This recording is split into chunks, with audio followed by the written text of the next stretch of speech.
Amora Jesus Christ. Amora Jesu Christ. Ọbara Chineke.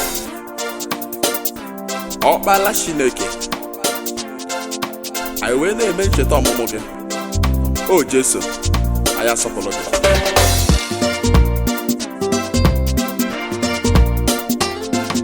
Amora, Amora, Amora anyị nwa.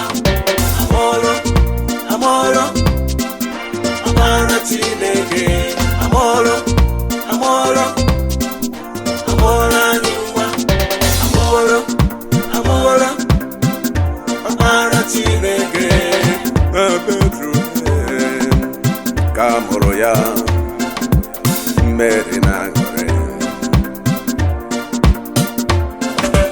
Ndị mmụọ ọma na-enwe ọṅụ na amụrụ Jesu, ndị ụwa na-aṅụrị na amụrụ ya. Anyị na-eti haleluya, haleluya, haleluya, haleluya. Ndị kwere ekwe ṅụrịanụ na amụrụ Jesu. Ife a bụ ife anyị na-afụ na Aguleri na St. Mary's Catholic Church Aguleri, ebe ofe Jesu na-agba mmiri, mmiri na-agwọ ọya na St. Mary's Catholic Church Aguleri.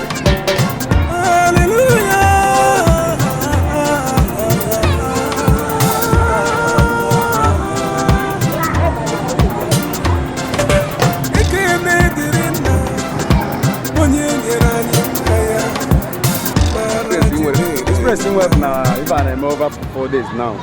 Milis n'okwu image Christ na-agbapụta na St. Mary Catholic Church Aguleri, Ugwu-na-Adaba.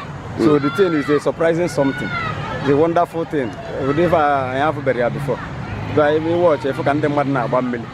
So many people are testify the goodness of the Lord and the testimony calendar. Ndị ọya dị iche iche ịgbalị dị mmiri more than million or yard again a rap or many things, many miracles happen. So you watch and I forgot the thing then. So the thing is the only open a surprise. I wonder if I'm an and I wanted that time on a millabuna, so maybe any Malaka Millas by any mere bound. Because never have ever black before for many years now they go to here. So talk I see here. Ibonya Aguleri. I'm my Aguleri. The Macon father never. I went father never, Manamara more for father, father no open as well. Thank you.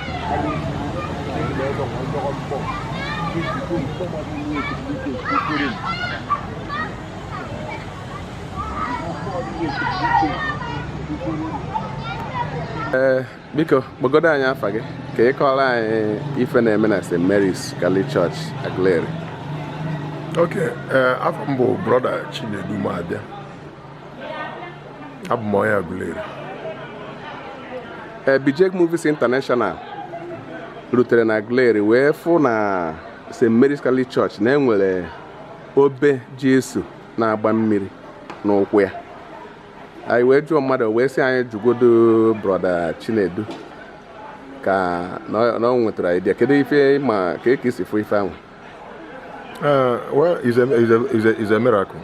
A miracle because Muaboya will encounter with that 3 weeks ago.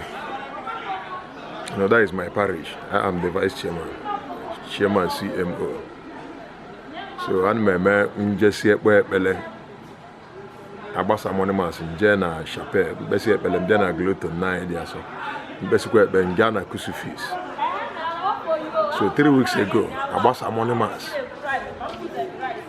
See Monimas put a Baye Chapelle after campus like Belena Chapelle. Put a ton of gluten. Let's say Belena gluten 9 years so Gaziana Crucifix is Simulan. A better can the notice here, name will a drop of water. No with $1,000,000. So Mom say more million cars in who Jason Atopota. But we go to Gilligan Millie, they have Mumetuaka Tennisim. So after campus, but the Metuaka and Mila Tennisim. Well, poor. I look at the following day. Ndakwa again. Look where the same thing. The following day. Come there, let's go. mmiri drop of water dịkwa ebe a metụ aka na ya pụọ so mekịta fuche nwa sị m kedu ebe mmiri a si apụta so mụ wee na-anya ọbụna ọmụkwu Jesu nọ na crucifix so the 10 days ka m bịa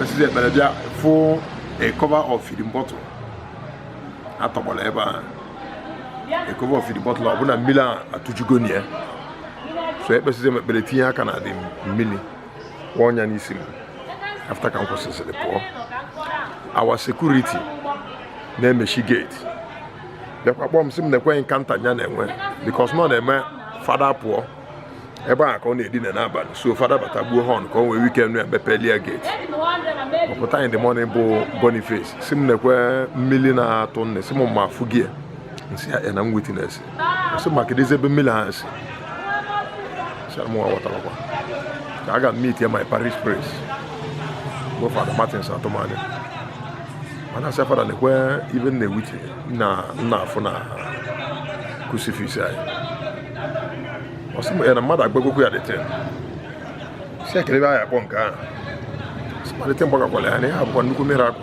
si because na o nwere ebe akpọpụrụ akpọpụ na the crucifix na everything dị say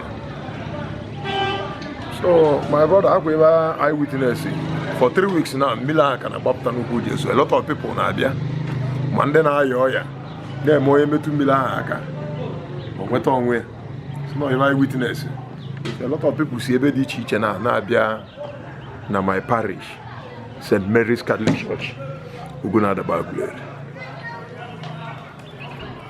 anyị na-ekene for how long now ka that obe debara ebe anwa ọba adịgo dị more than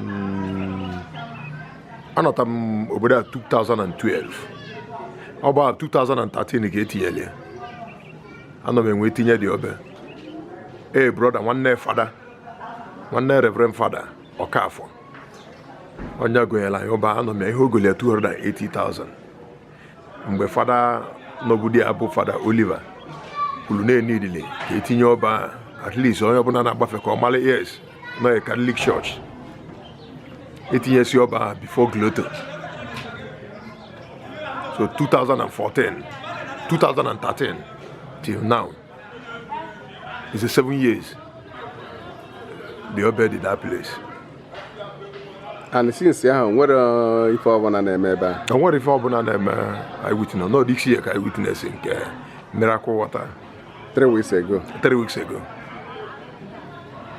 ọ dị mma anyị na-ekene gị ndị mmadụ si obodo dị iche iche na-abịa ebe ahụ a na-achụ mmadụ ọsọ na ya ka onye ọ dị free no ọ dị free even on ndị na-abịasị ma n'abalị ma very early in the morning immediately emepel gate then we troop in ada achụ mmadụ ndị na-echenyesi bucket ndị na-echenyesi water bottle nọ nke tụnyere gị igo onwere onye a na-achụ you know so fada anyị na onwe ya bụ our parish priest na onwere onye a na-achụ dị na ịbịa okwukwe gị ya eme Chineke ịza gị ekpele na ihe ibu n'obi nwe abịa ụdị okwukwe ị nwere onwere onye a na-achụ dị ya ọ dị mma anyị na-ekene gị ka Chineke gọzie anyị n'aha Jizọs amen.